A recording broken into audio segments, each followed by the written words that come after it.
Halo teman-teman, selamat datang di channel Cerpenku Horor. Kali ini, kita akan membahas sebuah cerita horor yang bikin merinding. Bayangkan, kamu sedang lapar di tengah malam, dan menemukan warung nasi goreng misterius di sebuah gang sepi. Siapa sangka, nasi goreng yang terlihat biasa ini membawa kutukan yang mengerikan. Dalam cerita ini, kita akan mengikuti perjalanan Wulan, seorang wanita yang tanpa sengaja terjebak dalam teror nasi goreng kutukan. Jadi, siapkan mentalmu. Karena cerita ini akan membawa kita ke kegelapan yang tak terduga. Jangan lupa like, subscribe, dan nyalakan lonceng notifikasinya agar tidak ketinggalan cerita-cerita horor lainnya.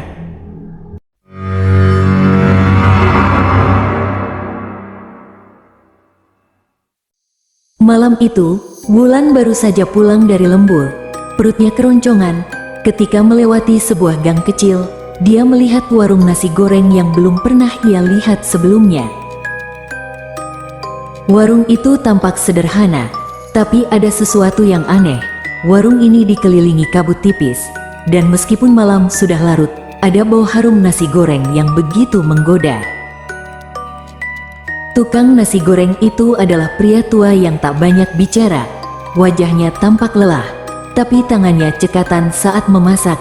Dia hanya berkata, "Ini nasi goreng spesial." Tanpa ragu, Wulan membeli satu porsi. Rasanya sungguh luar biasa, gurih, pedas, dan manis bercampur sempurna. Namun, setelah beberapa suapan, tiba-tiba Wulan merasa dingin menjalar di tubuhnya. Ketika Wulan sampai di rumah, dia merasa kepalanya pusing dan perutnya sakit, seperti ada sesuatu yang salah. Dalam kamar mandi, dia muntah.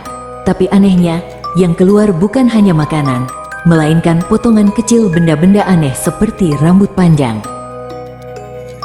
Ketika pintu kamar terbuka, tak ada siapa-siapa, tapi ada bau nasi goreng yang sangat kuat tercium di udara. Jantung Wulan berdebar kencang, dia tahu ada yang tidak beres. Malam itu, Wulan bermimpi aneh. Dalam mimpinya, dia melihat sosok pria tua penjual nasi goreng berdiri di depan kuburan dengan senyum menyeramkan. Di tangannya, ada wajan besar yang berisi nasi goreng, tapi warnanya hitam pekat. Esok paginya, Wulan bangun dengan tubuh yang terasa sangat lemas. Dia mendapati bahwa di meja makan ada sepiring nasi goreng, meski dia tak pernah memasaknya. Wulan tidak berani menyentuh nasi goreng itu, tapi saat dia mencoba membuangnya, piring itu jatuh ke lantai dan pecah. Dari dalam nasi, keluar cacing-cacing besar. Dia mencoba mencari warung nasi goreng itu lagi pada malam berikutnya, tapi anehnya, warung itu tidak ada di sana. Seolah-olah warung itu tidak pernah ada. Wulan menceritakan kejadian aneh itu kepada temannya, Rina. Rina penasaran dan memutuskan untuk membantunya mencari tahu tentang warung nasi goreng misterius itu. Mereka pergi ke pasar tempat warung itu dulu berdiri, bertanya kepada penduduk sekitar. Namun, semua orang tampak takut ketika Wulan menyebutkan penjual nasi goreng tua itu. Malam berikutnya, Wulan menemukan sepiring nasi goreng lagi di dapurnya, kali ini dengan aroma yang lebih tajam dan penampakan lebih mengerikan. Nasi itu tampak berdarah. Rina mengusulkan agar mereka melakukan ritual pembersihan di rumah Wulan. Mereka menyalakan lilin, membaca doa, dan menaburkan garam di setiap sudut rumah.